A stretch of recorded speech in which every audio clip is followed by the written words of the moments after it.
शिव सूत्र पहला प्रवचन।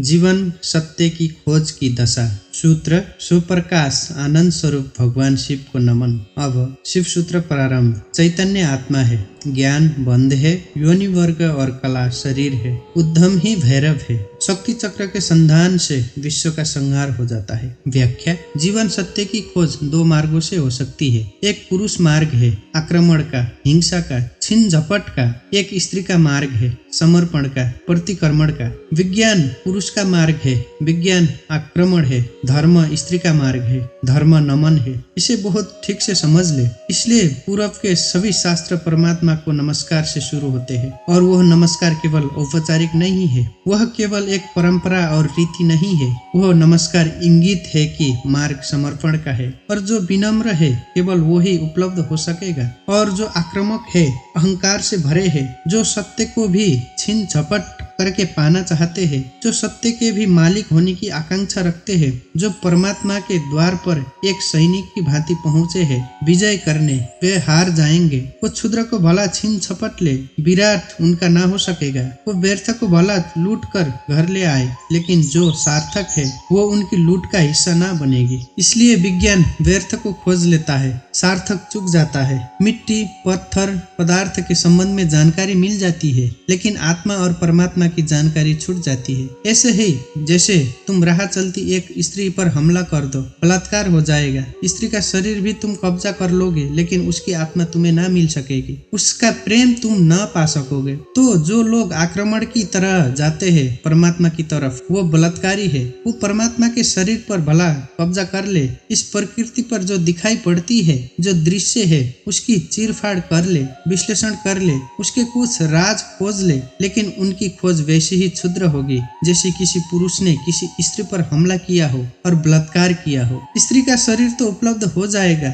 लेकिन उपलब्धि दो कौड़ी की है, क्योंकि उसकी आत्मा को तुम छू भी न पाओगे। और अगर उसकी आत्मा को ना छुआ तो उसके भीतर जो प्रेम की संभावना थी, वो जो छिपा था बीज प्रेम का, वो कभी अंकुरित ना होगा। उसकी प्रेम की वर्षा तुम्हें ना मिल सकेगी। विज्ञान बलात्कार है, वो प्रकृति पर हमला है, जैसे कि प्रकृति कोई शत्रु हो, जैसे कि उसे जीतना है, पराजित करना है। इसलिए विज्ञान तोड़ फोड़ में भरोसा करता है, विश्लेषण तोड़ फोड़ है, काट पीट में भरोसा करता है। अगर वैज्ञानिक से पूछो कि फूल सुंदर है तो तोड़ेगा, फूल को काटेगा, जांच पड़ताल करेगा, लेकिन उसे पता नहीं तोड़ने में ही सौंदर्य खो जाता है। सौंदर्य तो पूरे में था, खंड खंड में सौंदर्य ना मिलेगा। हाँ, रासायनिक तत्व तो मिल जाएंगे। किन चीजों से फूल बना है, किन पदार्थ से बना है, किन खनिज और द्रव्यों से बना है, वो सब मिल जाएगा। तुम बोतलों में अलग अलग फूल के खंड को इकट्ठा करके लेबल लगा दोगे, तुम कहोगे ये केमिकल से, ये पदार्थ है, इनसे मिलकर फूल बना था,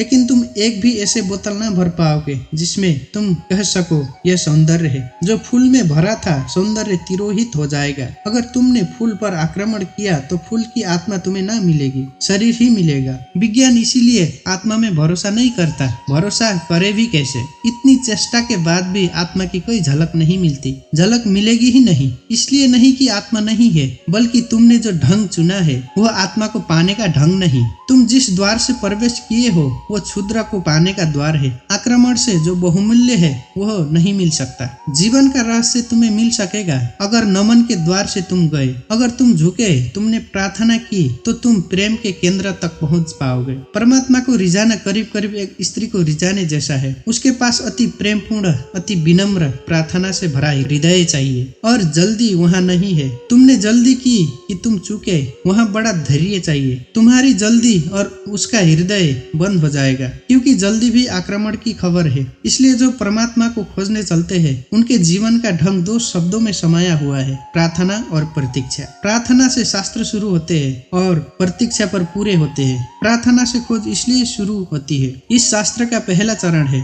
ओम स्वप्रकाश आनंद स्वरूप भगवान शिव को नमन। और अब शिव सूत्र प्रारंभ। इस नमन को बहुत गहरे उतर जाने दो, क्योंकि अगर द्वार ही चुक गया तो पीछे महल की जो मैं चर्चा करूंगा वो समझ में ना आएगी। पुरुष को थोड़ा हटाए, आक्रमण वृत्ति को थोड़ा दूर करे।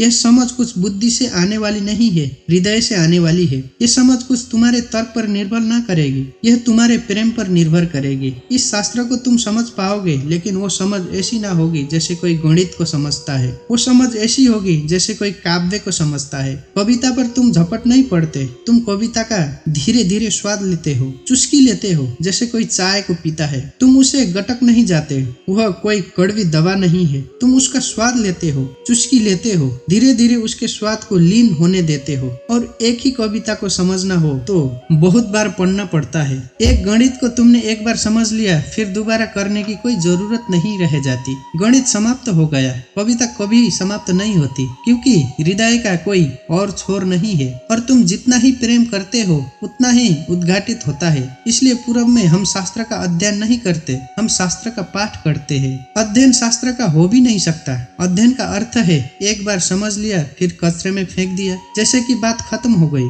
जब समझ ही लिया तो अब दोबारा क्या करना है। पाठ का अर्थ होता है समझ बुद्धि की होती है तो एक बार में पूरी हो जाती। इसकी तो चुस्कियां बार बार लेनी पड़ेगी। इसे तो जाने अनजाने ना मालूम कितनी बार दोहराना पड़ेगा। इसे बहुत से भाव क्षणों में, बहुत सी मनोदशाओं में, कभी सुबह जब सूरज उगता है तब, कभी रात जब अंधकार हो जाता है तब, कभी मन जब प्रफुल्लित होता है तब, और कभी मन जब उदासी से भरा होता है तब, विभिन्न चित्त की दशाओं में, विभिन्न मनोक्षणों में इसमें उतरना होगा। तब इसके सभी पहलू धीरे धीरे प्रकट होंगे। फिर भी तुम इसे चुकता ना कर पाओगे। कोई शास्त्र कभी चुकता नहीं। जितनी ही तुम पाओगे कि खोज लिया, उतना ही तुम पाओगे खोज के लिए और भी ज्यादा बाकी रह गया। जितने तुम गहरे उतरोगे पाओगे गहराई बढ़ती चली जाती है। शास्त्र को कभी पाठ ही चुका नहीं पाता। पाठ का मतलब ही यही है कि बार बार, बहुत बार। पश्चिम इस बात को समझ भी नहीं पाता। उनकी पकड़ के बाहर है कि लोग गीता को 1000 सालों से क्यों पढ़ रहे हैं, और एक ही आदमी रोज सुबह उठकर गीता पढ़ लेता है, पागल हो गया है। उनको ख्याल में नहीं है कि पाठ की प्रक्रिया हृदय में उतरने की प्रक्रिया है। उनका समझ से बहुत वास्ता नहीं है, स्वाद से वास्ता है। तर्क और गणित और हिसाब से उसका कोई संबंध नहीं है। उसका संबंध तो अपने हृदय को और उसके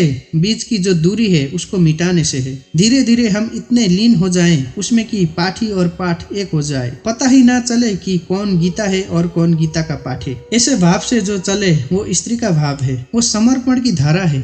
इसे ख्याल में ले लेना। नमन से हम चले तो शिव के सूत्र समझ में आ सकेंगे। उन्हें तुम अपने में उतारने देना और जल्दी निर्णय की मत करना कि वो ठीक है कि गलत है, क्योंकि सूत्रों के संबंध में एक बात ख्याल रख लेना, तुम्हारे ऊपर निर्भर नहीं है तय करना कि वो ठीक है या गलत है। तुम निर्णय कर भी कैसे पाओगे? जो अंधेरे में खड़ा है वो प्रकाश के संबंध में क्या निर्णय करेगा? और जिसने कभी स्वास्थ्य नहीं जाना, जो रोग की सैया से ही बंधा रहा है, उसे स्वास्थ्य की परिभाषा कैसे समझ में आएगी? जिसने कभी प्रेम की स्फुरना नहीं पहचानी और जो जीवन भर घृणा, ईर्ष्या और द्वेष में जिया है, वो प्रेम की कविता तो पढ़ सकता है, क्योंकि शब्द उसकी समझ में आ जाएंगे। लेकिन शब्दों में जो छिपा है, अंतर्फुगित है, वो द्वार तो उसके लिए बंद ही रहेगा। इसलिए तुम निर्णय मत करना कि क्या ठीक क्या गलत। तुम सिर्फ पीना, समझना भी नहीं कहता हूँ। तुम सिर्फ पीना, तुम सिर्फ स्वाद में उतरना। और अगर वो स्वाद तुम्हारे भीतर रहस्य के लोक खोलने लगे, और वो स्वाद अगर तुम्हारे भीतर नई सुगंध को जन्म दे दे, और तुम पाओ कि क्षण भर को ही सही तुम्हारे दुर्गंध का व्यक्तित्व विलीन हो गया है। तुम्हारे भीतर कोई फूल खिला है और तुम सुगंधित हुए हो। क्षण भर को भी तुम पाओ कि तुम अंधकार नहीं हो। कोई दिया जल गया, एक झलक मिली, जैसे अंधेरे में बिजली औंध गई हो। उसी से समझ आएगी, तुम्हारे समझने से नहीं, तुम्हारे अनुभव की झलक से समझ आएगी। इसलिए तुम विनम्र रहना। दूसरी बात, सूत्र का अर्थ होता है संक्षिप्त से संक्षिप्त, सारभूत, टेलीग्राफिक। वो एक एक शब्द अत्यंत घना है। विस्तार नहीं होता सूत्र में, घनत्व होता है। लंबा नहीं होता सूत्र, बड़ा छोटा होता है। जैसे छोटा सा बीज होता है, उसमें सारा वृक्ष समाया होता है। जैसे बीज है वैसे सूत्र है। बीज में तुम वृक्ष को देख भी नहीं सकते। देखना भी चाहोगे तो बीज में तुम वृक्ष को पाओगे नहीं, क्योंकि उसके लिए बड़ी गहरी आंखें चाहिए। जो बीज में वृक्ष को देख ले, जो वर्तमान में भविष्य को देख ले, जो आज कल को देख ले, जो दृश्य से अदृश्य को खोज ले, बड़ी पैनी आंखें चाहिए। वैसे पैनी आंखें तुम्हारे पास अभी नहीं है। अभी तो तुम्हें बीज ही दिखाई पड़ेगा। वृक्ष को देखना हो तो बीज को तुम्हें बोना पड़ेगा और कोई रास्ता तुम्हारे पास देखने का नहीं है। और जब बीज टूटेगा जमीन में और वृक्ष अंकुरित होगा तभी तुम पहचान पाओगे। ये सूत्र बीज है, इन्हें तुम्हें अपने हृदय में बोना होगा। तुम अभी निर्णय मत करना, क्योंकि अभी तुमने अगर बीज पर निर्णय कर लिया तो तुम इसे फेंक ही दोगे, कचरा कूड़ा मालूम पड़ेगा। बीज में कंकड़ पत्थर में कोई ज्यादा फर्क नहीं है। कभी कभी तो कंकड़ पत्थर ज्यादा चमकीले, रंगीन, खूबसूरत, कीमती होते हैं, लेकिन बीज और कीमती से कीमती कोहिनूर में भी एक फर्क है कि तुम कोहिनूर को बो दो तो उसमें से कुछ पैदा ना होगा। वो कीमती कितना ही हो मुर्दा है, उसका मूल्य ना समझ कितना ही समझते हो, लेकिन जीवन उसमें नहीं है, वो लाश है। और बीज कुरूप भी दिखाई पड़ता हो, कोई उसकी कीमत भी ना हो, लेकिन उसमें जीवन छिपा है। तुम उसे बो दो, उससे विराट वृक्ष पैदा होगा और एक बीज से करोड़ों बीज लग जाएंगे। एक छोटा सा बीज इस सारे विश्व को पैदा कर सकता है, क्योंकि एक बीज से करोड़ों बीज पैदा होते हैं, फिर करोड़ों बीज से हर बीज से करोड़ बीज पैदा होते हैं। एक छोटे से बीज में सारे विश्व का ब्रह्मांड समा सकता है। सूत्र बीज है, उसके साथ जल्दी नहीं की जा सकती। उसको बोओगे हृदय में और अंकुरित होगा, फूल लगेंगे, तभी तुम जान पाओगे, तभी निर्णय लिया जा सकता है। तीसरी बात, इसके पहले कि हम शुरू करें, धर्म महान क्रांति है। धर्म के नाम से तुमने जो समझा हुआ है उसका धर्म से ना के बराबर संबंध है। इसलिए शिव के सूत्र तुम्हें चौंकाएंगे भी, तुम भयभीत भी होगे, डरोगे भी, क्योंकि तुम्हारा धर्म डगमगाएगा। तुम्हारा मंदिर, तुम्हारी मस्जिद, तुम्हारे गिरजे, अगर ये सूत्र तुमने समझे तो गिर जाएंगे। तुम उन्हें बचाने की कोशिश में मत लगना, क्योंकि वो बचे भी रहे तो भी उनसे तुम्हें कुछ भी मिला नहीं है। तुम उनमें जी ही रहे हो और तुम मुर्दा हो। मंदिर काफी सजे है, लेकिन तुम्हारे जीवन में कोई भी खुशी की किरण नहीं। मंदिर में काफी रोशनी है, उससे तुम्हारे जीवन का अंधकार नहीं मिटता, तो उससे भयभीत मत होना, क्योंकि सूत्र तुम्हें कठिनाई में तो डालेंगे ही। क्योंकि शिव कोई पुरोहित नहीं है। पुरोहित की भाषा तुम्हें हमेशा संतोषदायी मालूम पड़ती है, क्योंकि पुरोहित को तुम्हारा शोषण करना है। पुरोहित तुम्हें बदलने को उत्सुक नहीं है। तुम जैसे हो वैसे ही रहो, इसी में उनका लाभ है। तुम जैसे हो रुग्ण, बीमार, वैसे ही रहो, इसी में उनका व्यवसाय है। मैंने सुना है एक डॉक्टर ने अपने लड़के को पढ़ाया, पढ़ लिख कर घर आया, पिता ने कभी छुट्टी भी ना ली थी, तो उसने कहा कि अब तू मेरे कारोबार को संभाल और मैं 1-3 महीने विश्राम कर लूं। जीवन भर सिर्फ मैंने कमाया है और कभी विश्राम नहीं लिया। वो विश्व की यात्रा पर निकल गया। 3 महीने बाद लौटा तो उसने अपने लड़के से पूछा कि सब ठीक चल रहा है। उसके लड़के ने कहा कि बिल्कुल ठीक चल रहा है। आप हैरान होंगे, जिन मरीजों को आप जीवन भर में ठीक न कर पाए उनको मैंने 3 महीने में ठीक कर दिया। पिता ने सिर ठोक लिया। उसने कहा, मूड वही हमारा व्यवसाय थे, क्या मैं उनको ठीक नहीं कर सकता था? तेरी पढ़ाई कहाँ से आती थी? उन्हीं पर आधार था, और भी बच्चे पढ़ लिख लेते, तूने सब खराब कर दिया। पुरोहित तुम जैसे हो रुग्ण, बीमार, तुम्हें वैसे ही चाहता है, उस पर ही उसका व्यवसाय है। शिव कोई पुरोहित नहीं है, शिव तीर्थकर है, शिव अवतार है, शिव क्रांति दृष्टा है, पैगंबर है। वो जो भी कहेंगे वो आग है। अगर तुम जलने को तैयार हो तो ही उनके पास आना, अगर तुम मिटने को तैयार हो तो ही उनके निमंत्रण को स्वीकार करना, क्योंकि तुम मिटोगे तो ही नए का जन्म होगा। तुम्हारी राख पर ही नए जीवन की शुरुआत है। इन बातों को ख्याल में रखकर एक एक सूत्र को समझने की कोशिश करें। पहला सूत्र है चैतन्य आत्मा। चैतन्य आत्मा है। चैतन्य हम सभी है, लेकिन आत्मा का हमें कोई पता नहीं चलता। अगर चैतन्य ही आत्मा है तो हम सभी को पता चल जाना चाहिए। हम सब चैतन्य है, लेकिन चैतन्य आत्मा है, इसका क्या अर्थ होगा? पहला अर्थ, इस जगत में सिर्फ चैतन्य ही तुम्हारी अपना है। आत्मा का अर्थ होता है अपना, शेष सब पराया। शेष सब पराया है। शेष कितनी ही अपना लगे, पराया है। मित्र हो, प्रियजन हो, परिवार के लोग हो, धन हो, यश,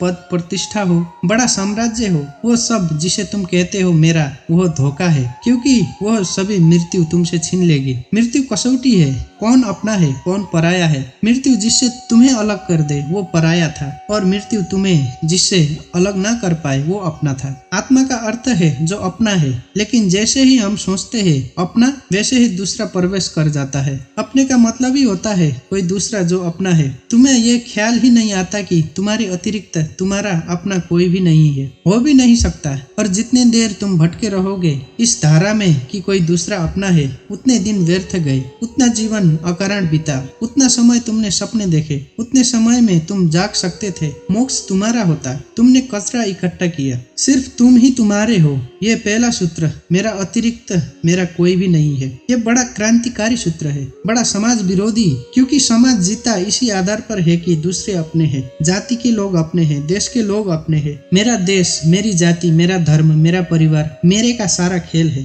समाज जीता है मेरे की धारणा पर, इसलिए धर्म समाज विरोधी तत्व है। धर्म समाज से छुटकारा है, दूसरे से छुटकारा है, और धर्म कहता है कि तुम्हारे अतिरिक्त तुम्हारा और कोई भी नहीं। ऊपर से देखने पर बड़ा स्वार्थी वचन मालूम पड़ेगा, क्योंकि यह बात हुई कि सब हम ही अपने हैं, तो तत्क्षण हमें लगता है ये तो स्वार्थ की बात है। ये स्वार्थ की बात नहीं है। अगर ये तुम्हें ख्याल में आ जाए तो ही तुम्हारे जीवन में परार्थ और परमार्थ पैदा होगा, क्योंकि जो अभी आत्मा के भाव से ही नहीं भरा है उसके जीवन में कोई परार्थ और कोई परमार्थ नहीं हो सकता। तुम कहते हो दूसरे को मेरा, लेकिन मेरा कहकर तुम करते क्या हो? मेरा कहकर तुम उन्हें चूसते हो। मेरा तुम्हारा शोषण का हिस्सा है, फैलाव है। जिसको भी तुम मेरा कहते हो तुम उसे गुलाम बनाते हो, तुम उसे अपने परिग्रह में परिवर्तित कर देते हो। मेरी पत्नी, मेरा पति, मेरा बेटा, मेरा माता, तुम करते क्या हो? इस मेरे के पीछे, इस मेरे के पर्दे के पीछे तुम्हारे संबंध का मूल आधार है। तुम चूसते हो, तुम शोषण करते हो, तुम दूसरे का उपयोग करते हो। इस दूसरे के उपयोग को तुम सोचते हो परार्थ, तो तुम भ्रांति में हो। एक सम्राट बूढ़ा हुआ, उसके 3 बेटे थे और वो बड़ी चिंता में था किसको राज्य दे। तीनों ही योग्य और कुशल थे, तीनों ही समान गुणधर्मा थे, इसलिए बड़ी कठिनाई हुई। उसने एक दिन तीनों बेटों को बुलाया और कहा कि पिछले पूरे वर्ष में तुमने जो भी कृत्य महानतम किए हो, एक कृत्य जो पूरे वर्ष में महानतम हो वो तुम मुझे कहो। बड़े बेटे ने कहा कि गांव का जो सबसे बड़ा धनपति है वो तीर्थ यात्रा पर जा रहा था। उसने करोड़ों रुपए के हीरे जवाहरात बिना गिने, बिना किसी हिसाब किताब के, बिना किसी दस्तखत लिए मेरे पास रख दिए और कहा कि जब मैं लौट आऊंगा तीर्थ यात्रा से मुझे वापस लौटा देना। चाहता मैं तो पूरे भी पा जा सकता था, क्योंकि ना कोई लिखा पड़ी थी, ना कोई गवाह था। इतना भी मैं करता तो थोड़ा बहुत बहुमूल्य हीरे में बचा लेता तो कोई कठिनाई ना थी, क्योंकि उस आदमी ने ना तो गिने थे और ना कोई संख्या रखी थी। लेकिन मैंने सब जैसे की वैसी थैली वापस लौटा दी। पिता ने कहा तुमने भला किया, लेकिन मैं तुमसे पूछता हूँ कि अगर तुमने कुछ रख लिए होते तो तुम्हें पश्चाताप, ग्लानि, अपराध का भाग पकड़ता या नहीं? उस बेटे ने कहा निश्चित पकड़ता। तो बाप ने कहा इसमें परोपकार कुछ भी ना हुआ, तुम सिर्फ अपने पश्चाताप, अपनी पीड़ा से बचने के लिए यह किए हो। इसमें परोपकार क्या हुआ? हीरे बचाते तो ग्लानि मन को पीड़ा देती, कांटे की तरह चुभती। उस कांटे से बचने के लिए तुमने हीरे वापस दिए हैं। काम तुमने अच्छा किया, ठीक है, लेकिन परोपकार कुछ भी ना हुआ। उपकार तुमने अपना ही किया है। दूसरा बेटा थोड़ा चिंता में पड़ा और उसने कहा कि मैं राह किनारे से गुजरता था और झील में सांझ के वक्त, जबकि वहाँ कोई भी न था, एक आदमी डूबने लगा। चाहता तो मैं अपने रास्ते चला जाता, सुना अनसुना कर देता, लेकिन मैंने तत्क्षण छलांग मारी, अपने जीवन को खतरे में डाला और उस आदमी को बाहर निकाला। बाप ने कहा तुमने ठीक किया, लेकिन अगर तुम चले जाते और ना निकलते तो क्या उस आदमी की मृत्यु सदा तुम्हारा पीछा न करती?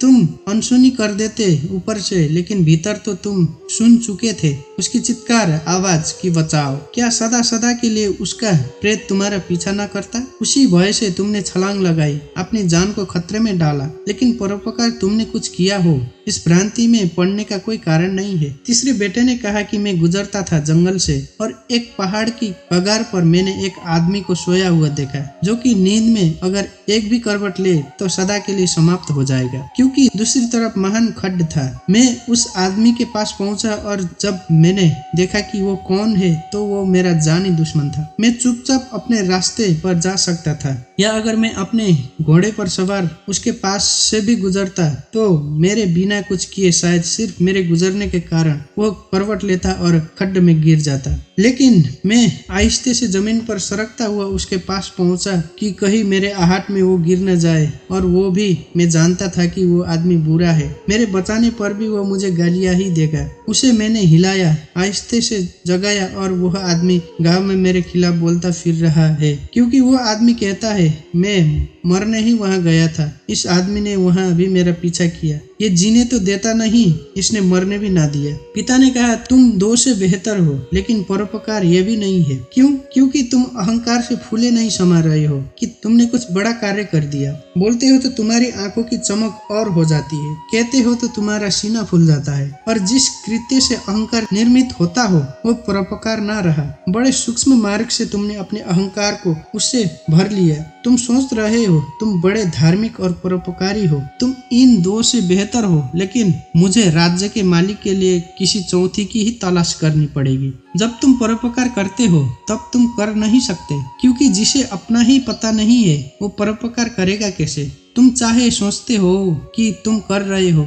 गरीब की सेवा, अस्पताल में बीमार के पैर दबा रहे हो, लेकिन अगर तुम गौर से खोजोगे तो तुम कहीं ना कहीं अपने अहंकार को ही भरता हुआ पाओगे। और अगर तुम्हारा अहंकार ही सेवा से भरता है तो सेवा भी शोषण है। आत्मज्ञान के पहले कोई व्यक्ति परोपकारी नहीं हो सकता, क्योंकि स्वयं को जाने बिना इतनी बड़ी क्रांति हो ही नहीं सकती। मैंने सुना है कि मुल्ला नसरुद्दीन की पत्नी उससे झगड़ रही थी और कह रही थी कि ये मामला क्या है, एक दफा साफ हो जाना चाहिए। तुम मेरे सभी रिश्तेदारों को नफरत और घृणा क्यों करते हो? नसरुद्दीन ने कहा, ये बात गलत है, ये बात तथ्यगत भी नहीं है और इसका प्रमाण है मेरे पास। और प्रमाण यह है कि मैं तुम्हारी सास को अपनी सास से ज्यादा चाहता हूँ। अहंकार ऐसे रास्ते खोजता है, ऊपर से दिखाता है कि तुम परोपकार कर रहे हो, लेकिन भीतर तुम ही खड़े होते हो। और जितनी सूक्ष्म हो जाती है यात्रा, उतनी ही पकड़ के बाहर हो जाती है। दूसरे तो पकड़ ही नहीं पाते, तुम भी नहीं पकड़ पाते हो। दूसरे तो धोखे में पड़ते ही है,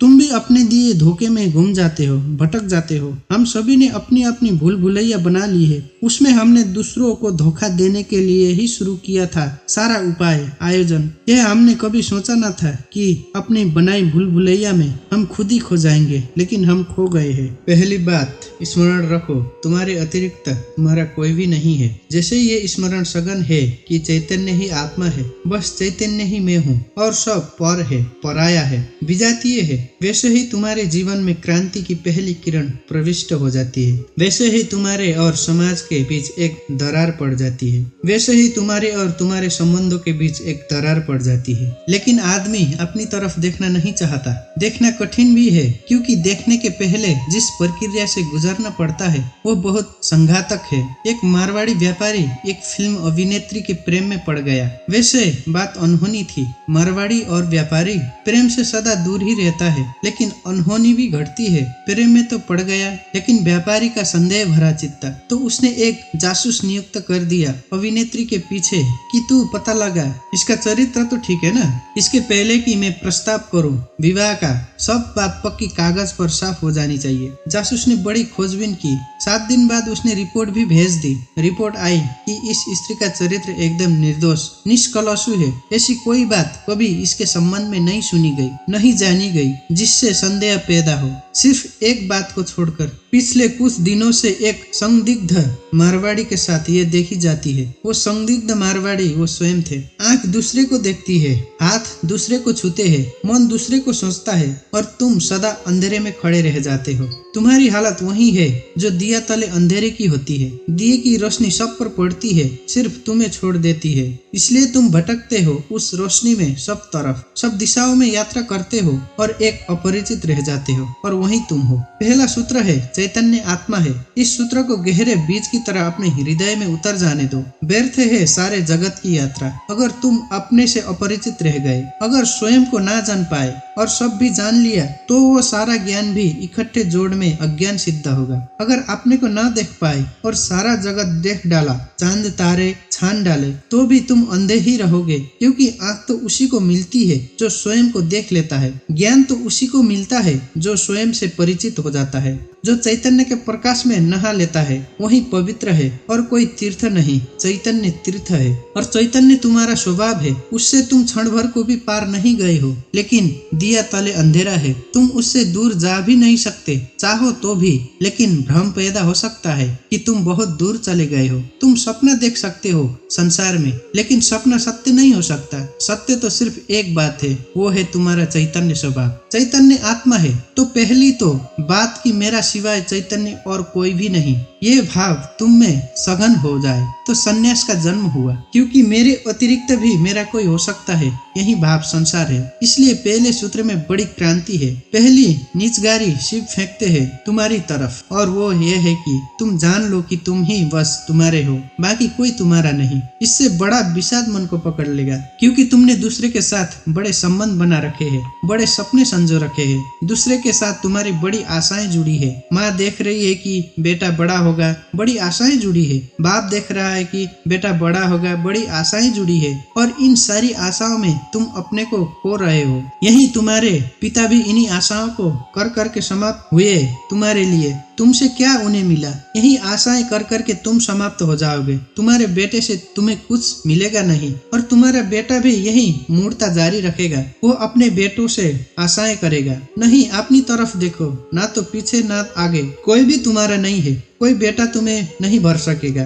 कोई संबंध तुम्हारी आत्मा नहीं बन सकता, तुम्हारे अतिरिक्त तुम्हारा कोई मित्र नहीं है। लेकिन तब बड़ा डर लगता है, क्योंकि लगता है कि तुम अकेले हो गए। और आदमी इतना भयभीत है कि गली से गुजरता है अकेले में तो भी जोर से गीत गाने लगता है। अपनी ही आवाज सुनकर लगता है कि अकेला नहीं है, ये तुम अपनी ही आवाज सुन रहे हो। आप जब बेटे में अपने सपने रच रहे हो तो बेटे की कोई सहमति नहीं है। आप यह बाप खुद ही अकेले में सीटी बजा रहा है, इसलिए दुखी होगा कल, क्योंकि इसने जिंदगी भर सपने रचाए और ये सोचता है कि बेटा भी यही सपने देख रहा है। यह गलती में है। बेटा अपने सपने देखेगा, तुम अपने सपने देख रहे हो। तुम्हारे बाप ने अपने सपने देखे थे, ये कहीं मिलते नहीं। हर बाप दुखी मरता है। क्या कारण होगा? क्योंकि जो जो सपने वो बांधता है वो सभी सपने बिखर जाते हैं। हर आदमी अपने सपने देखने को यहाँ है, तुम्हारे सपने देखने को नहीं। और तुम्हें अगर चाहिए कि एक आप्त स्थिति उपलब्ध हो जाए, एक तृप्ति मिले, तो तुम सपने किसी और के साथ मत बांधना, अन्यथा तुम भटकोगे।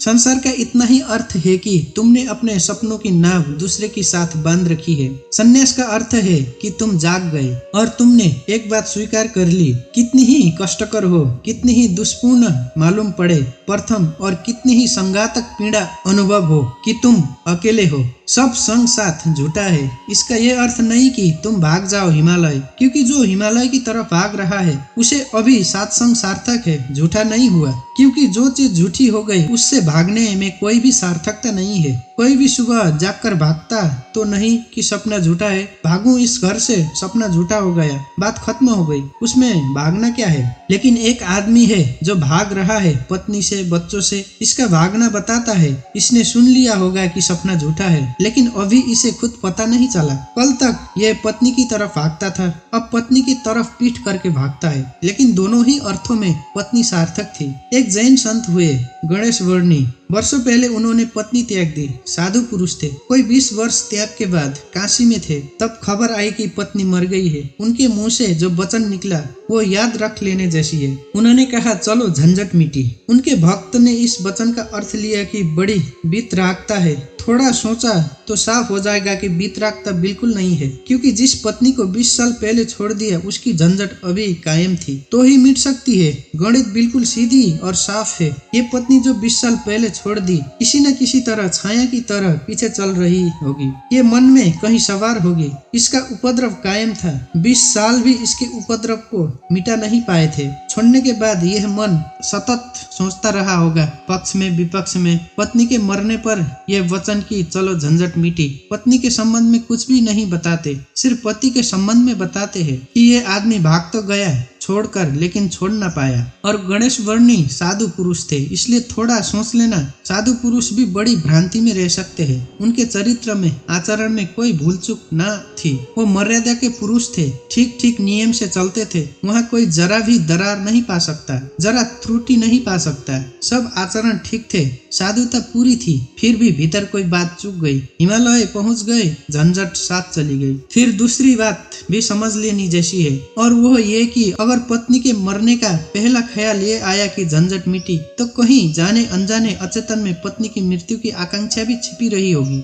वह जरा गहरा, किसी तौल पर पत्नी मिट जाए, ना हो, समाप्त हो जाए, ये तो हिंसा हो गई। लेकिन एक एक वचन भी अकारण नहीं आता, असमान से नहीं आता, एक एक वचन भी भीतर से आता है। और ऐसे क्षणों में जबकि पत्नी मर गई इसकी खबर आई तो तुम ठीक ठीक अपने रोजमर्रा के व्यवसायी होश में नहीं होते हो। तब तुमसे जो बात निकलती है वो ज्यादा सही होती है। घंटे भर बाद तुम्हें मौका मिल जाएगा, तुम खुद ही सोच समझकर लिपपोत कर लोगे। फिर तुम जो कहोगे वह बात झूठी हो जाएगी। लेकिन तत्क्षण उस क्षण में बर्नी चुक गए। वह जो 20 साल से उन्होंने चारों तरफ साधुता की व्यवस्था कर रखी थी, उस क्षण में भूल गए। जब बर्नी को ऐसा घट सकता है तो तुम्हें तो सहज ही घट सकता है। भागने से कुछ भी ना होगा, भागकर कोई भी कभी भाग नहीं पाया। लेकिन भक्त इसको ना देख पाएंगे। उन्होंने तो बर्नी की कथा में इसको बड़े बहुमूल्य वचन की तरह संग्रहित किया है। ये सोच कर कि देखो आदमी कैसे वितराग है। तुम्हें पता भी नहीं हो सकता कि वितरागता क्या है। तुम राग में जीते हो, तुम्हें विराग समझ में आता है। तुमसे जो विपरीत है वो समझ में आता है। तुम जानते हो कि तुम पत्नी को छोड़कर नहीं जा सकते और ये आदमी छोड़कर चला गया। ये आदमी तुमसे बड़ा है, ये तुमसे विपरीत है, लेकिन तुमसे भिन्न नहीं। तुम पैर के बल खड़े हो, ये आदमी सिर के बल खड़ा है। लेकिन तुम्हारे मन में और इसके मन में रत्ती भर भी फर्क नहीं है। खोज कर देखो। तुम अभी सोचते हो कि पत्नी झंझट है। तुम एक आध ऐसे पति पा सकते हो जो कहेगी पत्नी झंझट नहीं। पत्नी के सामने मत पूछना, एकांत में, अकेले में। मुल्ला नसरुद्दीन ने मुझे कहा कि मैं भी कभी सुखी था, लेकिन ये मुझे पता ही तब चला जब मैंने विवाह कर लिया, और तब फिर बहुत देर हो चुकी थी। मैं भी कभी सुखी था, ये पता मुझे तब चला जब मैंने विवाह कर लिया, लेकिन तब तक तो बहुत देर हो चुकी थी। सुख हाथ से जा चुका था। पति को गहराई में पूछो तो ऐसा पति खोजना कठिन है जिसने कोई बार पत्नी की हत्या करने का विचार ना किया हो, सपने ना देखे हो कि मार डाला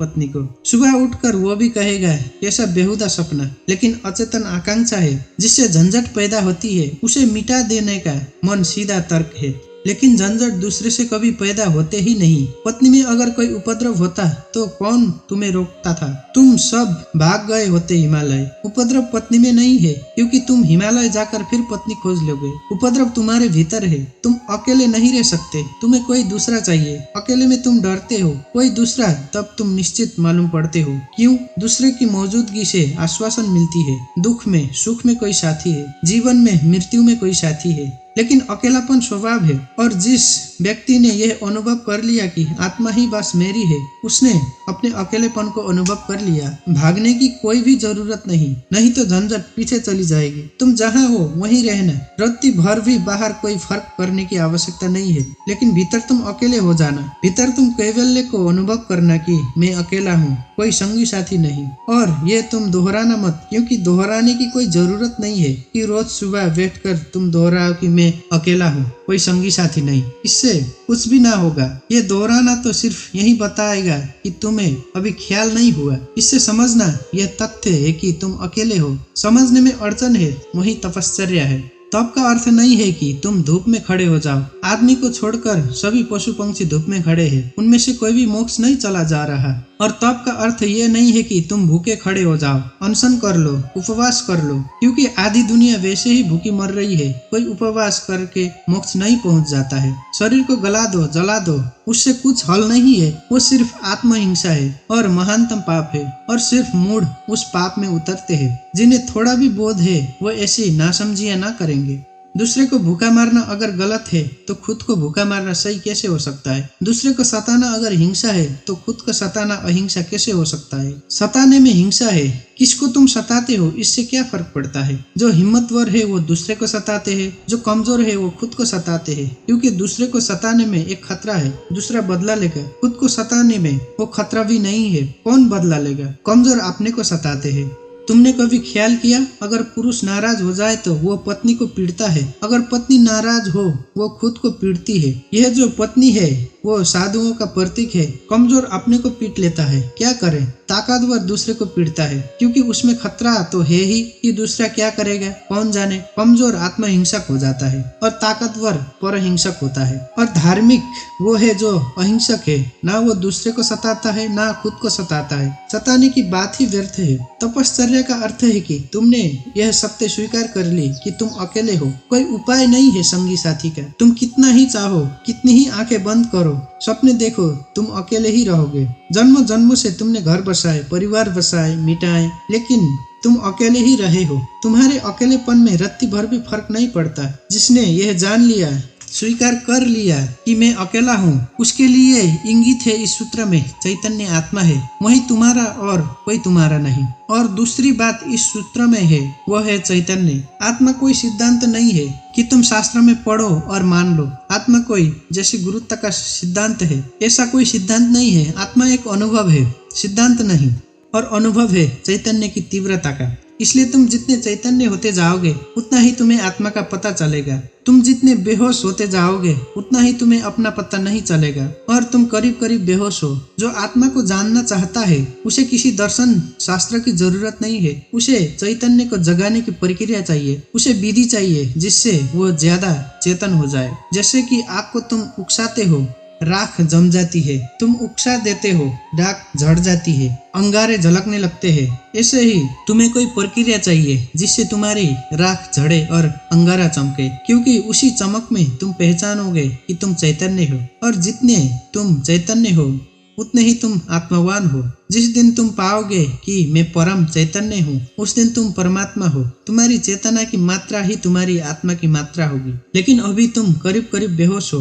अभी करीब करीब तुम जैसे शराब पिए हो। अभी तुम चल रहे हो, उठ रहे हो, काम कर रहे हो, लेकिन जैसे नींद में। होश तुम्हें नहीं है। कभी तुमने ख्याल किया किताब पढ़ते वक्त तुम पूरा पेज पढ़ जाते हो, तब तुम्हें ख्याल आता है, अरे मैं पूरा पेज पढ़ भी गया और एक शब्द याद नहीं।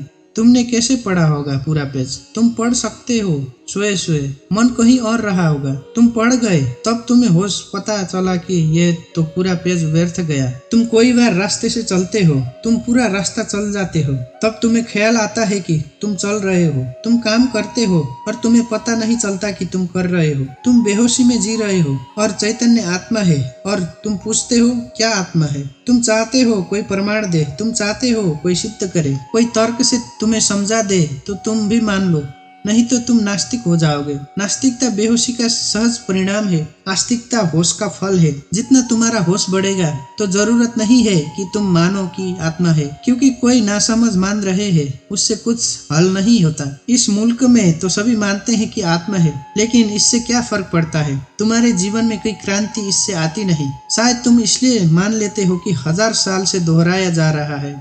सुनते सुनते तुम्हारे कान पक गए हैं। सुनते सुनते तुम भूल ही गए हो कि इस संबंध में सोचना भी है। सुनते सुनते पुनरुक्ति से आदमी सम्मोहित हो जाता है। एक ही बात बार बार दोहराई चली जाए तो तुम भूल जाते हो कि यह संदिग्ध है, संदेह किया जा सकता है, विचार किया जा सकता है। और फिर आत्मा है, इससे तुम्हें बड़ा संतोष भी मिलता है। शरीर मरेगा यह तुम्हें पता है, आत्मा नहीं मरेगी, इससे बड़ी हिम्मत बनती है। और आत्मा कभी नहीं मरेगी, अग्नि उसे जलाएगी नहीं, शस्त्र उसे छेदेंगे नहीं, मृत्यु उसका कुछ बिगाड़ ना सकेगी। इससे तुम्हें बड़ी सांत्वना मिलती है। पर सांत्वना सत्य नहीं है। आत्मा को ना तो स्वीकार कर सकता है सिद्धांत की तरह और न पुनरुक्ति की तरह कोई सम्मोहित हो सकता है। आत्मा को तो केवल वही लोग जान पाते हैं जो चैतन्य को बढ़ाते हैं। इस तरह जियो कि तुम पर राख इकट्ठी ना हो। इस तरह जियो कि तुम्हारे भीतर का अंगारा जलता रहे, प्रकाशित हो। इस तरह जियो कि प्रतिक्षण तुम होश में जियो, बेहोश नहीं। मुल्ला नसरुद्दीन को बच्चा पैदा हुआ, पहला ही लड़का था। नसरुद्दीन बड़ा खुश हुआ, अपने खास मित्र को बुलाया, खुशी मनाने दोनों शराब घर में गए, क्योंकि तुम एक ही खुशी जानते हो, बेहोशी। यह बड़े मजे की बात है। शिव, बुद्ध, महावीर वो सब चिल्ला चिल्ला कर कहते हैं कि दुनिया में एक ही आनंद है, वो है होश। और तुम एक ही सुख जानते हो, वह है बेहोशी। या तो तुम ठीक हो या वो ठीक है, दोनों तो ठीक नहीं हो सकते। मुल्ला नसरुद्दीन सीधा शराब घर गया, बजाय अस्पताल जाने के कि पहले बेटे को देखता। उसने कहा कि पहले जरा आनंद कर ले। कितने दिनों का सपना पूरा हुआ। डट कर दोनों पी गए। जब दोनों पीकर पहुंचे अस्पताल और कांच की खिड़की से बेटे को देखा तो मुल्ला नसरुद्दीन रोने लगा। उसने अपने मित्र से कहा, पहली तो बात मेरे जैसा मालूम नहीं होता, अपना उन्हें पता नहीं है। अभी खुद की शक्ल भी वो पहचान ना सकेंगे, लेकिन मेरे जैसा नहीं मालूम होता। और दूसरी बात, बड़ा छोटा दिखाई पड़ता है। इतने छोटे बच्चे को लेकर करेंगे भी क्या? ये बचेगा? मित्र ने कहा, मत घबराओ, जब मैं पैदा हुआ था तो मैं भी 3 ही पेड़ का था। नसरुद्दीन ने कहा, फिर तुम बचे? मित्र सोचने लगा, क्योंकि वो भी बेहोशी में था। उसने कहा, पक्का नहीं कह सकता, आदमी बेहोशी में है, उसके जीवन का सारा परिप्रेक्ष्य, उसकी सारी दृष्टि उसकी बेहोशी से भर जाती है। सब धुआं धुआं हो जाता है, तुम कुछ भी ठीक से नहीं देख पाते और तुम एक ही सुख जानते हो कि जब तुम अपने को भूल जाते हो, चाहे सिनेमा हो, चाहे संगीत हो, चाहे सेक्स हो, जहाँ भी तुम अपने को भूल जाते हो वहीं तुम कहते हो बड़ा सुख आया। भूलने को तुम सुख कहते हो, विस्मरण को कारण है। क्यों? क्योंकि जब भी तुम होश से भरते हो तुम सिवाय दुख के अपने जीवन में कुछ भी नहीं पाते हो। इसलिए जब भी तुम देखते हो जीवन को जरा ही सजग होकर तुम पाते हो दुख दुख कुरूपता चारों तरफ। एक मेरे मित्र है, अविवाहित ही रह गए हैं। उनसे मैंने पूछा कि क्या हुआ, कैसे चूक गए, तो उन्होंने कहा कि बड़ी अड़चन आई। जिस स्त्री को मैं प्रेम करता था, जब मैं शराब पी लेता तब वो मुझे सुंदर मालूम पड़ती, तब मैं शादी करने को राजी, लेकिन तब वो राजी नहीं, और जब मैं होश में होता तब मैं राजी नहीं, तब वो राजी होती थी, इसलिए चूक गए। कोई उपाय ना हुआ, मेल ना हो सका। तुम जब भी आंख खोलकर देखोगे सब तरफ कुरूपता और दुख पाओगे। जब तुम बेहोश होते हो तब सब ठीक लगता है, इसलिए तुम्हें तकलीफ मालूम पड़ती है। चैतन्य आत्मा असंभव, इसलिए दुख से गुजरना होगा। उसको ही तपश्चर्या कहा है। जब कोई व्यक्ति जागना शुरू करता है तो पहले तो उसे दुख में से गुजरना होगा, क्योंकि तुमने जन्म जन्म तक दुख अपने चारों तरफ निर्मित किए हैं। कौन उससे गुजरेगा? तुम अगर ना गुजरे तो। इसको हमने कर्म कहा है। कर्म का कुल इतना ही अर्थ है कि जन्म जन्म तक हमने चारों तरफ दुख निर्मित किए हैं। जाने अनजाने हमने दुख की फसलें बोई है। काटेगा कौन? तो जब भी तुम होश में आते हो तुम्हें फसल दिखाई पड़ती है बड़ी लंबी। इस खेत से तुम्हें गुजरना पड़ेगा। डर के मारे तुम वहीं बैठ जाते हो, फिर आंख बंद करके शराब पी लेते हो कि ये तो बहुत झंझट का काम है। लेकिन जितनी तुम शराब पीते हो उतनी यह फसल बढ़ती जाती है। हर जन्म तुम्हारे कर्म की श्रृंखला में कुछ और जोड़ जाता है, घटता नहीं। तुम और भी गर्त में उतर जाते हो, नरक और करीब आ जाता है। होश से भरोगे तो पहली तो घटना ये घटने ही वाली है कि तुम्हारे जीवन में चारों तरफ दुख दिखाई पड़ेगा, नरक, क्योंकि तुमने वो निर्मित किया है। और अगर तुमने हिम्मत रखी, साहस रखा और तुम उस दुख से गुजर गए तो जिस दुख से तुम सचेतन रूप से गुजर जाओगे वो फसल कट गई। उन दुखों से तुम्हें ना गुजरना पड़ेगा फिर। और अगर एक बार तुम इस सारी दुख की श्रृंखला से गुजर जाओ, कर्म की श्रृंखला से, क्योंकि वो तुम्हारी आत्मा के चारों तरफ बंधी हुई जंजीरें है, अगर तुम उन सब से गुजर जाओ और होश ना खो तो हिम्मत जारी रखो कि कोई फिक्र नहीं। जितना दुख मैंने पैदा किया है मैं गुजरूंगा, मैं अंत तक जाऊंगा। मैं उस प्रथम घड़ी तक जाना चाहता हूँ जब मैं निर्दोष था और दुख की यात्रा शुरू ना हुई थी, जब मेरी आत्मा परम पवित्र थी और मैंने कुछ भी संग्रह ना किया था दुख का। मैं उस समय तक प्रवेश करूंगा ही, चाहे कुछ भी परिणाम हो। कितना ही दुख, कितना ही पीड़ा, अगर तुमने इतना साहस रखा तो आज नहीं कल दुख से पार होकर तुम उस जगह पहुंच जाओगे जहां शिव का सूत्र तुम्हें समझ में आएगा। चैतन्य आत्मा है। और एक बार तुम अपने भीतर के चैतन्य में प्रतिष्ठित हो जाओ फिर तुमसे कोई दुख पैदा नहीं होता, क्योंकि बेहोश आदमी अपने चारों तरफ दुख पैदा करता है। तुमने देखा है शराबी को चलते हुए रास्ते पर वो कैसा डगमगाता है। ऐसी तुम्हारी जिंदगी है, कहीं पैर रखते हो कहीं पड़ता है, कहीं जाना चाहते हो कहीं पहुंच जाते हो, कुछ करना चाहता और कुछ ही हो जाता है, कुछ करने कुछ कहने निकले थे कुछ और ही कहकर घर लौट आते हो। इसे तुम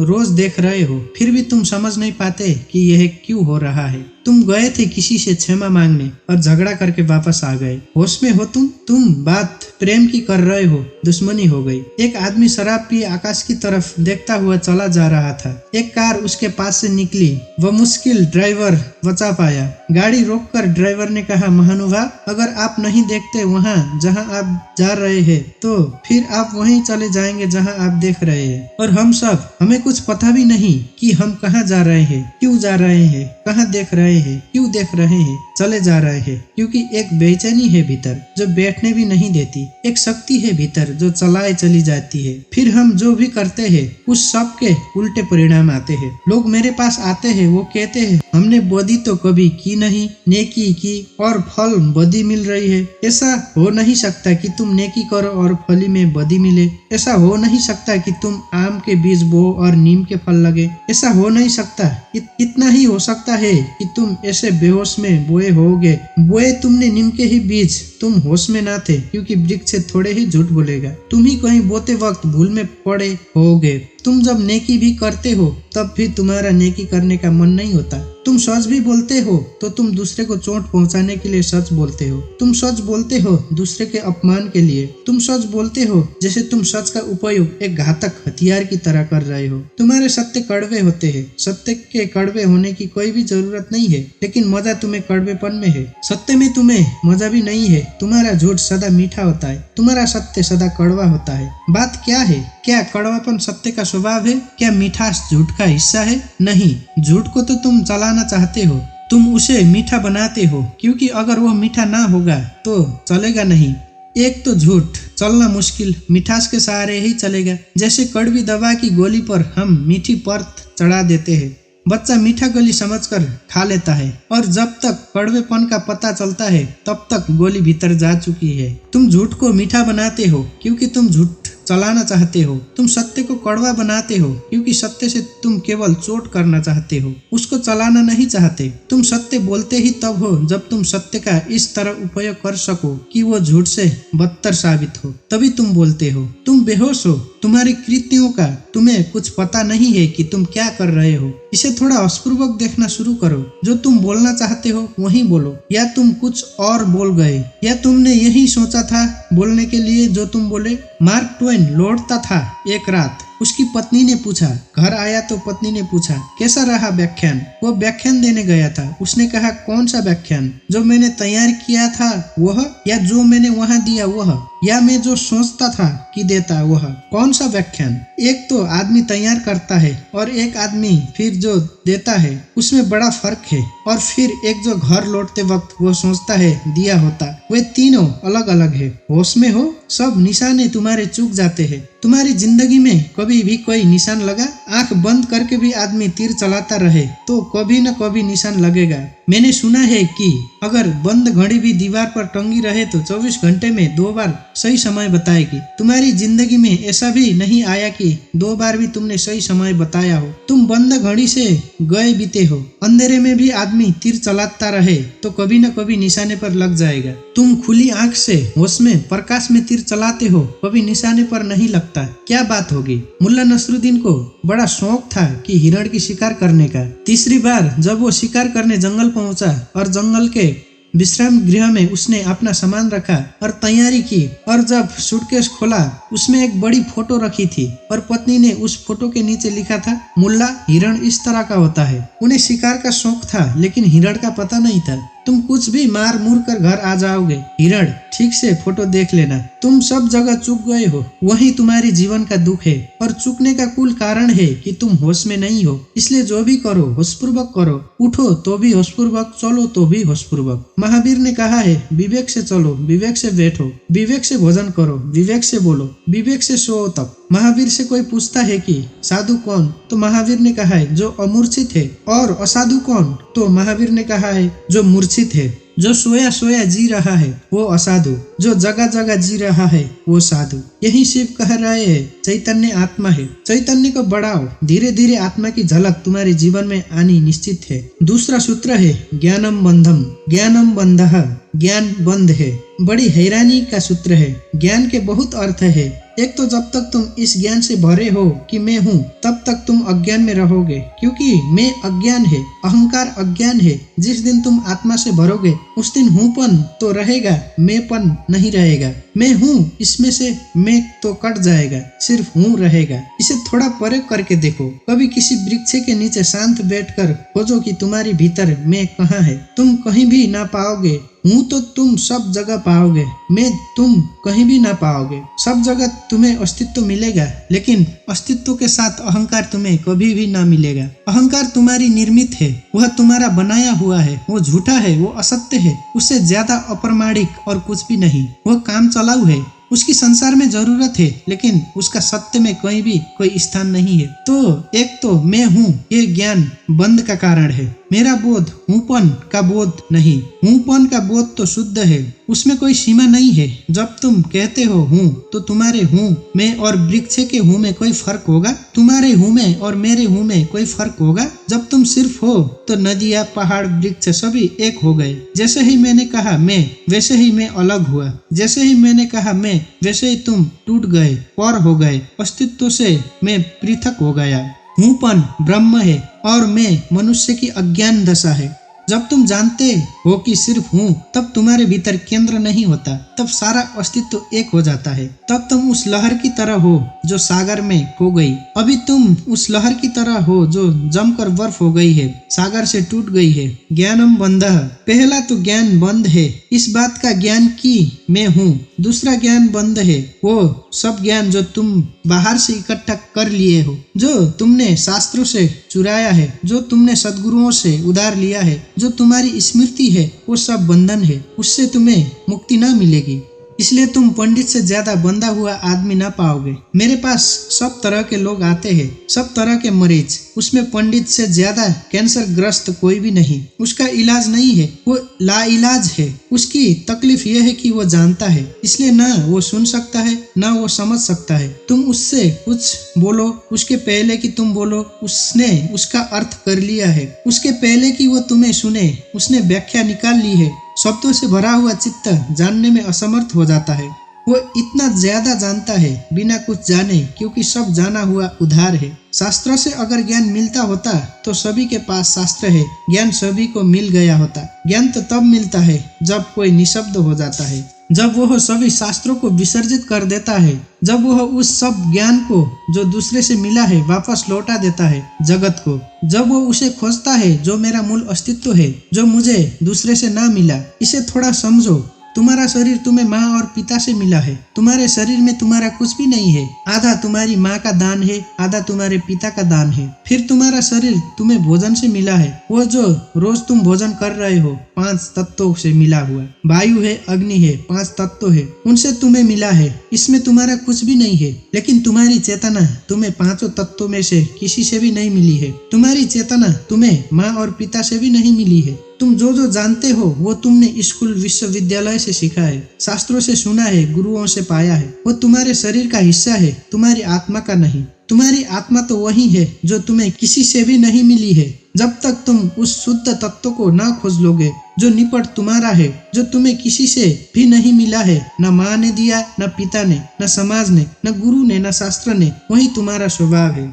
ज्ञान बंद है क्योंकि वो तुम्हें इस स्वभाव तक न पहुंचने देगा। ज्ञान ने ही तुम्हें बांटा है। तुम कहते हो मैं हिंदू हूँ। तुमने कभी सोचा कि तुम हिंदू क्यों हो? क्या तुम कहते हो मैं मुसलमान हूँ? तुमने कभी विचार किया कि तुम मुसलमान क्यों हो? हिंदू और मुसलमान में फर्क क्या है? क्या उनका खून निकाल कर कोई डॉक्टर परीक्षा करके बता सकता है कि यह हिंदू का खून है, यह मुसलमान का खून है? क्या उनकी हड्डियां काट कर कोई बता सकता है कि यह हड्डी मुसलमान से आती है कि हिंदू से आती है? कोई उपाय नहीं है। शरीर की जांच से कुछ भी पता ना चलेगा, क्योंकि दोनों के शरीर 5 तत्वों से बनते हैं। लेकिन अगर उनकी खोपड़ी की जांच करो तो पता चल जाएगा कि कौन हिंदू है, कौन मुसलमान है, क्योंकि दोनों के शास्त्र अलग है, दोनों के सिद्धांत अलग है, दोनों के शब्द अलग है। शब्द का भेद है तुम्हारे बीच। तुम हिंदू हो क्योंकि तुम्हें एक तरह का ज्ञान मिला जिसका नाम हिंदू। दूसरा जैन है क्योंकि उसे उसी तरह का ज्ञान मिला जिसका ज्ञान जैन। तुम्हारे बीच जितने फासले हैं, दीवारें हैं, वो ज्ञान की दीवारें हैं और सब ज्ञान उधार है।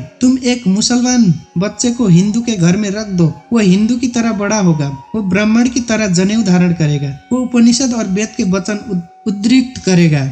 और तुम एक हिंदू के बच्चे को मुसलमान के घर रख दो, वह कुरान की आयत दोहराएगा। ज्ञान तुम्हें बांटता है क्योंकि ज्ञान तुम्हारे चारों तरफ एक दीवार खींच देता है, और ज्ञान तुम्हें लड़ाता है, और ज्ञान तुम्हारे जीवन में वैमनस्य और शत्रुता पैदा करता है। थोड़ी देर को सोचो, अगर तुम्हें कुछ भी न सिखाया जाए कि तुम हिंदू हो या मुसलमान या जैन या पारसी, तो तुम क्या करोगे? तुम बड़े होगे एक मनुष्य की भांति। तुम्हारे बीच कोई दीवार ना होगी। दुनिया में कोई 300 धर्म है, 300 कारागृह है, और हर आदमी पैदा होते ही से एक कारागृह या दूसरे कारागृह में डाल दिया जाता है। और पंडित पुरोहित बड़ी चेष्टा करते हैं कि वो बच्चे पर जल्दी से जल्दी कब्जा हो जाए, उसको वो धर्म शिक्षा कहते हैं। उससे ज्यादा अधर्म और कुछ भी नहीं है, वो उसको धर्म शिक्षा कहते हैं। 7 साल से पहले बच्चे को पकड़ ले, क्योंकि 7 साल का बच्चा अगर बड़ा हो गया तो फिर पकड़ना रोज रोज मुश्किल होता जाएगा। और बच्चे को अगर थोड़ा भी बोध आ गया है तो फिर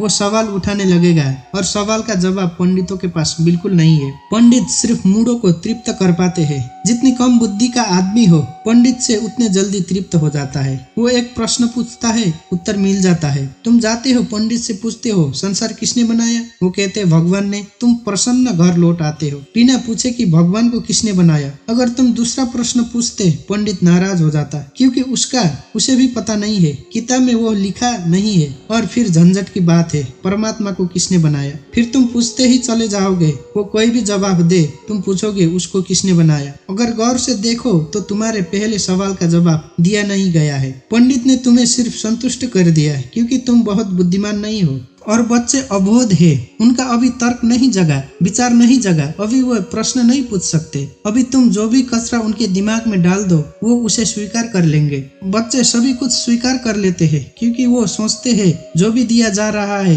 वो सभी ठीक है। बच्चा ज्यादा सवाल नहीं उठा सकता है। सवाल उठाने के लिए थोड़ी प्रौढ़ता चाहिए। इसलिए सभी धर्म बच्चों की गर्दन पकड़ लेते हैं और फांसी लगा देते हैं। फांसी बड़ी सुंदर है, किसी के गले में बाइबल लटकी है, किसी के गले में समय सार लटका है, किसी की गले में कुरान लटकी है, किसी की गले में गीता लटकी है। ये इतने प्रीतिकर बंधन है कि इनको छोड़ने की हिम्मत फिर जुटानी बहुत मुश्किल है। और जब भी तुम इन्हें छोड़ना चाहोगे, एक खतरा सामने आ जाएगा, क्योंकि इन्हें छोड़ा तो तुम अज्ञानी, क्योंकि जैसे ही तुम इनको छोड़ोगे तुम पाओगे मैं तो कुछ जानता नहीं, बस ये किताब सारी संपदा है, इसको संभालो।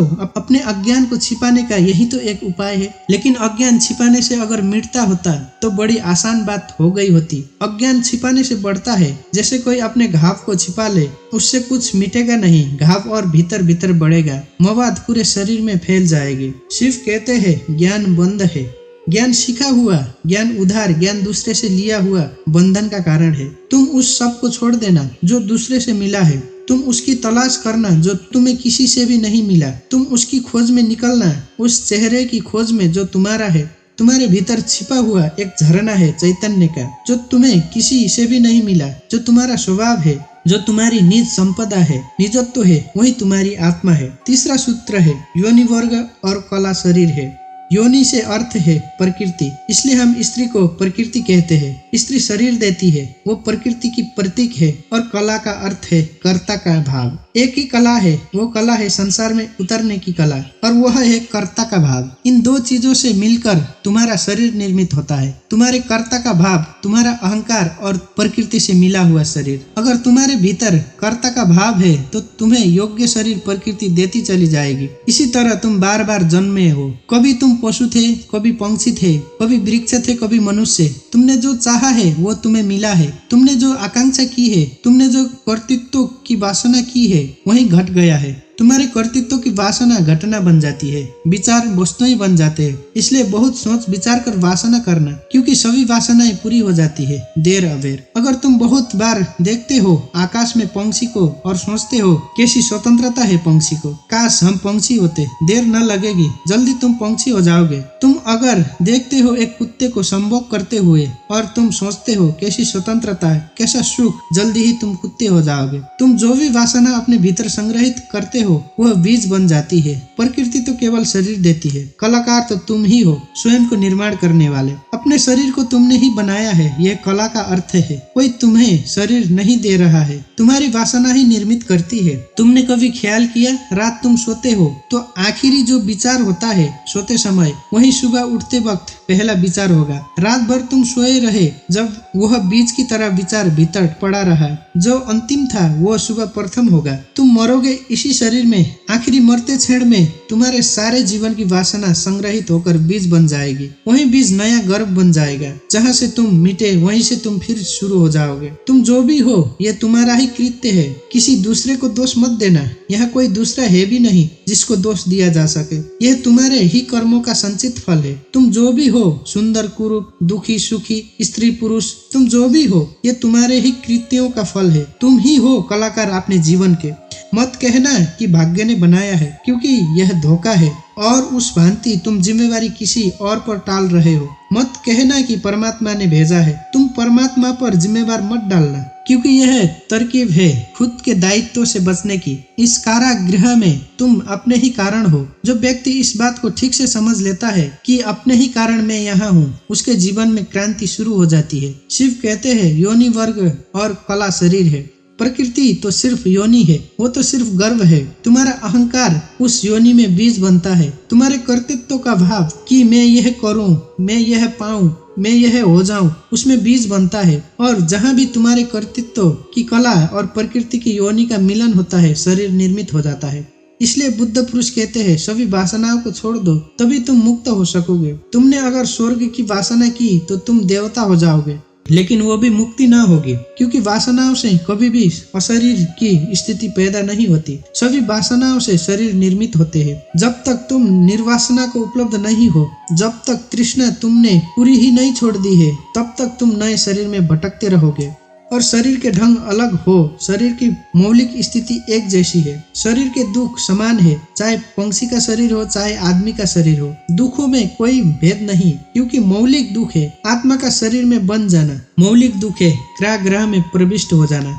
फिर कारागृह की दीवारें वर्तुलाकार है कि त्रिकोण है कि चौकोन है, उससे कोई हल नहीं होता, उससे कुछ फर्क नहीं पड़ता। तुम भला सोचते हो कि फर्क पड़ता है। एक मेरे मित्र है, ड्राइंग की शिक्षक है, उन्हें जेल हो गई, लौटे 3 साल बाद। तो मैंने उनसे पूछा कैसे रहे दिन, कैसे कटे दिन। उन्होंने कहा और तो सब ठीक था, लेकिन मेरी कोठरी के कोने 90 कोण के नहीं थे। वो ड्राइंग के शिक्षक है, उनकी बुद्धि वो 90 कोण के नहीं थे कोठरी के कोने। उनकी असली तकलीफ 3 साल यही रही, क्योंकि उसी कोठरी में रहना और बार बार देखना यह कोना वह 90 कोण का नहीं है। तो जो बात उन्होंने मुझसे कही वो ये है कि और तो सब ठीक था, बाकी कुछ अड़चन ना थी, लेकिन कोने ठीक 90 के नहीं थे। कोने 90 के हो कि 90 के ना हो, इससे क्या बुनियादी फर्क पड़ेगा। कारागृह है, पंछी का शरीर की आदमी का बहुत फर्क नहीं पड़ता। बंद तुम हो गए वहीं दुख है, बंध गए तुम वहीं दुख है। वासना बांधती है, वासना है रज्जु जिससे हम बंधते हैं। और ध्यान रखना तुम्हारे अतिरिक्त और कोई जिम्मेवार नहीं है। उद्यमो भैरवः चौथा सूत्र है, उद्यम ही भैरव है। उद्यम उस आध्यात्मिक प्रयास को कहते हैं जिसको तुम इस कारागृह के बाहर होने की चेष्टा करते हो, वही भैरव है। भैरव शब्द पारिभाषिक है। भ का अर्थ है भरण, र का अर्थ है रवण, व का अर्थ है वमन, भरण का अर्थ है धारण, रवण का अर्थ है संहार और वमन का अर्थ है फैलना। भैरव का अर्थ है ब्रह्म जो धारण किए है, जो संभाले है, जिसमें हम पैदा होंगे और जिसमें हम मिटेंगे, जो विस्तार है और जो ही संकोच बनेगा, जो सृष्टि का उद्भव है और जिसमें प्रलय होगा। मूल अस्तित्व का नाम भैरव है। शिव कहते हैं उद्यम ही भैरव है। और जिस दिन भी तुमने आध्यात्मिक जीवन की चेष्टा शुरू की, तुम भैरव होने लगे, तुम परमात्मा के साथ एक होने लगे। तुम्हारी चेष्टा की पहली किरण और तुमने सूरज की तरफ यात्रा शुरू कर दी। पहला ख्याल तुम्हारे भीतर मुक्त होने का और ज्यादा दूर नहीं है मंजिल, क्योंकि पहला कदम करीब करीब आधी यात्रा है। उद्यम भैरव है।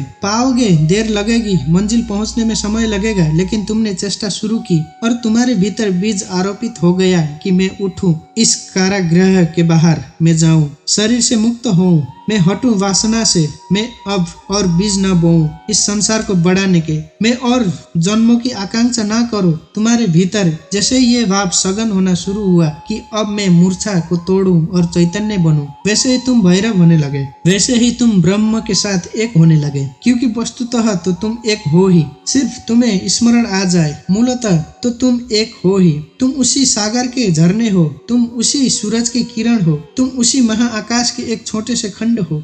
पर तुम्हें स्मरण आना शुरू हो जाए और दीवारें विसर्जित होने लगे तो तुम उस महाआकाश के साथ एक हो जाओगे। उद्यम भैरव है। बड़ी सघन चेष्टा करनी जरूरी है, क्योंकि नींद गहरी है। तोड़ोगे सतत तो ही टूट पाएगी, आलस्य करोगे संभव नहीं होगा। आज तोड़ोगे, कल फिर बना लोगे तो फिर भटकते रहोगे। एक हाथ से तोड़ोगे, दूसरे से बनाते जाओगे तो श्रम व्यर्थ होगा। उद्यम का अर्थ है तुम्हारी पूरी चेष्टा संलग्न हो जाए। लोग मेरे पास आते हैं, वो कहते हैं हम करते हैं लेकिन कुछ हो नहीं रहा। अब मैं उनकी शक्ल देखता हूँ, वो करते है ही नहीं, या ऐसा मरे मरे करते हैं जैसे मक्खियाँ उड़ा रहे हो। उनके करने में कोई प्राण नहीं है, इसलिए नहीं होता। लेकिन वो आते ऐसे है जैसे कि वो परमात्मा पर कोई बड़ी कृपा कर रहे हैं कि करते हैं और नहीं हो रहा। तो शिकायत लेकर आए हैं कि कहीं कुछ गड़बड़ हो रही है, कहीं कोई अन्याय हो रहा है, कि दूसरों को हो रहा है, हमें नहीं हो रहा है। इस जगत में अन्याय होता ही नहीं। इस जगत में जो भी होता है न्याय है, क्योंकि यहाँ कोई आदमी नहीं बैठा है न्याय अन्याय करने को। जगत में तो नियम है, उन्हीं नियमों का नाम धर्म है। तुम अगर इसरे तिरछे चले गिरोगे, टांग टूट जाएगी, तो तुम जाकर अदालत में ये नहीं कहोगे कि गुरुत्वाकर्षण के कानून पर एक मुकदमा चलाता हूँ। तो अदालत कहेगी तुम तिरछे मत चलते, गुरुत्वाकर्षण तुम्हें गिराने में उत्सुक नहीं है, न तुम्हें संभालने में उत्सुक है। तुम जब सीधे सीधे चलते हो वही तुम्हें संभालता है, जब तुम तिरछे चलते हो वही तुम्हें गिराता है। न गिराने की उसकी कोई आकांक्षा है, न संभालने की। तटस्थ है जगत का नियम। उस तटस्थ नियम का नाम धर्म है। उसको हिंदुओं ने रीत कहा है। वह परम नियम है। वो तुम्हारी तरफ पक्षपात नहीं करता कि किसी को गिरा दे, किसी को उठा दे। तुम जैसे ही ठीक चलने लगते हो वो तुम्हें संभालता है। तुम गिरना चाहते हो वो तुम्हें गिराता है। वो हर हालत में उपलब्ध है। तुम जैसे भी उसका उपयोग करना चाहते हो वो तुम्हें खुला है, उसके द्वार बंद नहीं है। तुम सिर ठोकना चाहते हो, दरवाजे से सिर ठोक लो।